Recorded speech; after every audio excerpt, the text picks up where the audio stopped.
Yo, what's up YouTube? Today we're going to be talking about Mitchell Robinson and why he should be starting for the New York Knicks right now, but for some reason he's not. So yeah, before I get to that though, make sure you go ahead and hit that like button if you enjoyed this video at the very end, and then also hit that subscribe button right now too if you want to, watch more NBA and basketball content by me in general. So yeah, also tap that bell icon too while you're at it.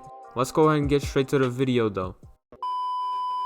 There's absolutely no reason as to why Mitchell Robinson shouldn't be starting at center for the Knicks right now, especially now when his comp is a 34-year-old Taj Gibson and Bobby Portis, who's had a massive drop off in production from his last couple of seasons in Chicago. Mitch played 56 out of the total 60 games that the Knicks have played this season, but somehow only started in 7 of those games.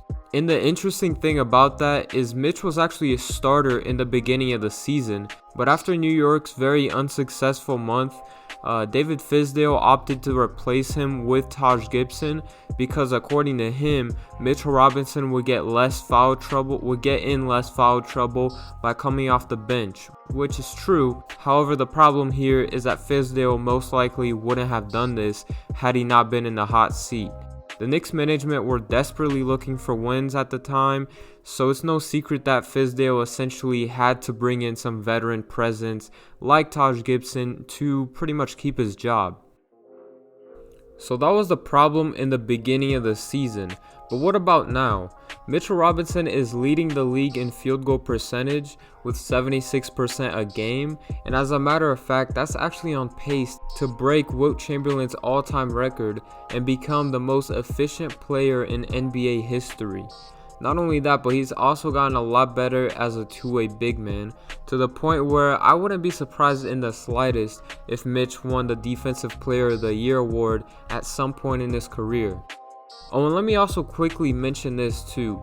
Yes, his blocks per game are down, but if you still use that metric to determine how good a player is defensively, then I honestly can't talk basketball with you, because I feel like everyone in the NBA community should know at this point that blocks and steals are some of the most overrated stat lines ever. Like seriously, guess who's leading the league in blocks per game right now? It's Hassan Whiteside. And if you think that he's some great almighty defender, then like I said before, I can't talk basketball with you. If anything, people should be ecstatic that Mitch is averaging less blocks per game than his rookie season. And that's because when you've got a player who's what I would call block happy, and what does that do? It leaves that player vulnerable. Because when you're in the air and you have to recuperate to defend, then that's where you've likely fallen for a pump fake or probably even fouled your opponent. So either way, it's going to be a negative thing that comes out of it. Going back to Mitch though, if you pay attention, most premier defending bigs end up having lesser and lesser blocks per game anyways. I mean, just look at Rudy Gobert. His blocks per 100 possessions have slowly decreased as his career went on. This basically means that Mitchell Robinson is just learning how to control when to and when not to jump. So once again, why isn't Mitchell Robinson? They've got a new coach now who's been much better in terms of the win and loss column, and I'm not necessarily saying that it's Mike Miller's fault. It's more so the Knicks management, because they gotta be the ones that are keeping this from happening, bro. There is no way that you would keep your 21-year-old, probably honestly the best player on the floor from playing. It just makes no sense whatsoever. So yeah, especially because the season is clearly over and they should be playing their young core. It makes no sense. Like, develop them. That is why you're there for. And to me, it feels like they won't do it because they have too much pride in themselves. It's like they hit the reset button a few years back to tank, and now that everyone is coming for their heads, they just stopped executing their plan, which makes no sense. If you're gonna do something like tanking that's gonna get your fans riled up, then you might as well finish what you started, right? I mean, look at the 76ers. They did it, so why can't you? You know what I'm saying?